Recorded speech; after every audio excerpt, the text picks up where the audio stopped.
In one of my last videos, I talked about getting great landscape photos with a DSLR and kit lens. In this video, I'll talk to you about getting great portraits with a DSLR and kit lens. Just like in my video on landscapes, I used this Canon Rebel T4i and its kit lens for the photos you'll see in this video.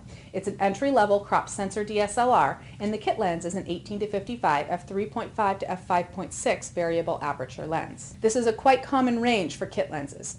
Even though I used this camera in particular, the information that I'll talk about today would apply to any camera. And speaking of other cameras, there are a lot of them out there. Big cameras, small cameras, expensive cameras, not so expensive cameras. You may have run into someone that told you you wouldn't be able to get a good photo without some of the biggest and most expensive equipment. But they're wrong. Manufacturers today are packing a lot of capability into these smaller entry-level DSLRs. I talked about some of the benefits of this type of setup in my video on landscapes, so I won't go too in-depth here, but let me recap the three big benefits. First, an entry-level DSLR and kit lens is much more affordable than the bigger and more advanced camera and lens setups.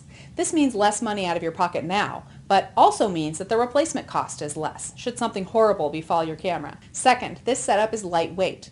Holding up a camera for a portrait session can be quite the workout. The lighter the setup, the less you're thinking about how tired your arms are.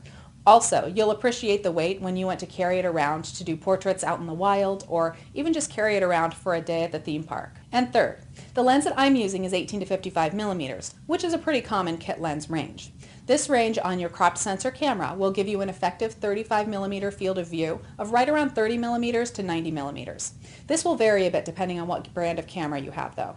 So it really is a nice range. You can get wider portraits for larger groups of people or for capturing more of the background, or tighter portraits where you have less background around the subject. Now let's talk about how to use this setup to get great portraits. First, if your camera has portrait mode, you can try to use that. Check your camera's manual for scene modes or on your camera's exposure dial. Usually it's the one that has the drawing of a face. In portrait mode, your camera will pretty much make all the decisions for you. You will need to decide where you're going to focus, but your camera is going to adjust the color, the aperture, the shutter speed, and the ISO sensitivity.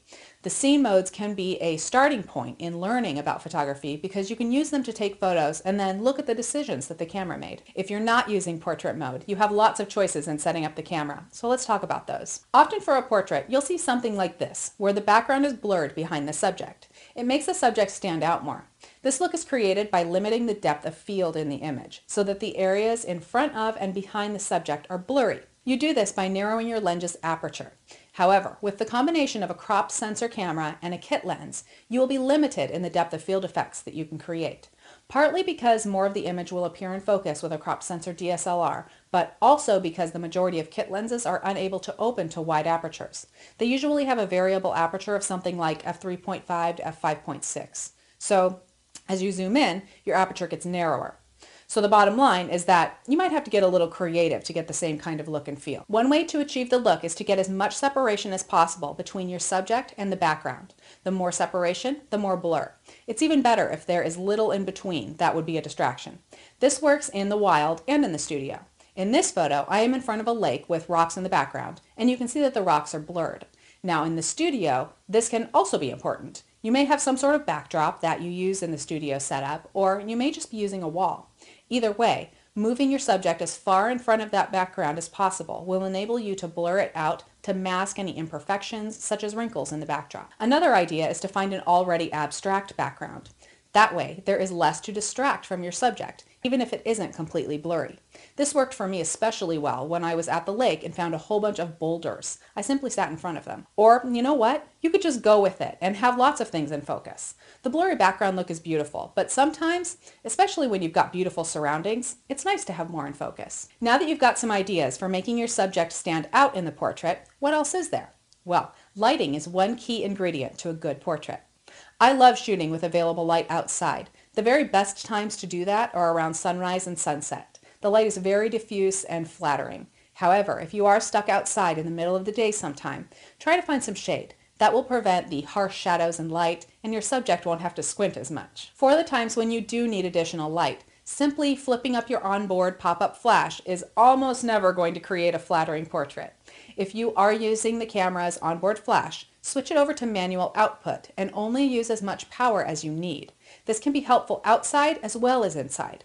If you do have a speed light or even studio lights, Try to bounce the light or use modifiers to create a more diffused and complementary light. If you don't have studio lights, you can certainly try using the lighting that you have around. Even a desk lamp or hardware store work lights would work. This brings me to another topic, white balance. The white balance in your camera adjusts the color temperature so that your finished photo has a natural look.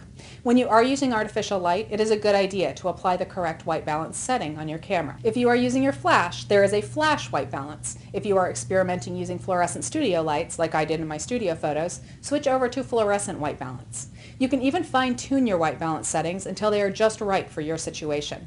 Check your camera's manual for how to do that. You'll have noticed that there were two parts to the shoot that I did, outside and in the studio. There are benefits to both situations. Outside is nice because you don't have to have any kind of studio. In the studio is nice though because you can control the environment more. So, entry-level DSLRs with a kit lens. Lightweight, flexible, affordable, and get you great results. If you're interested in learning more about or even purchasing this Canon Rebel T4i and its kit lens, there is a link in the description of this video for you. Also, I have several videos on the T4i. You can find a link to the T4i page on snapchick.com in the description of this video as well. If you haven't seen my video on using a DSLR and kit lens for landscapes, here's a link. I have a sample landscape and portrait at snapchick.com. You can find a link to the post in the description of this video. And VIPs, when you log in there, you can see the photos you saw in this video, plus some extras from my two-part portrait shoot. I also have a video there for you where I talk about technical specifications.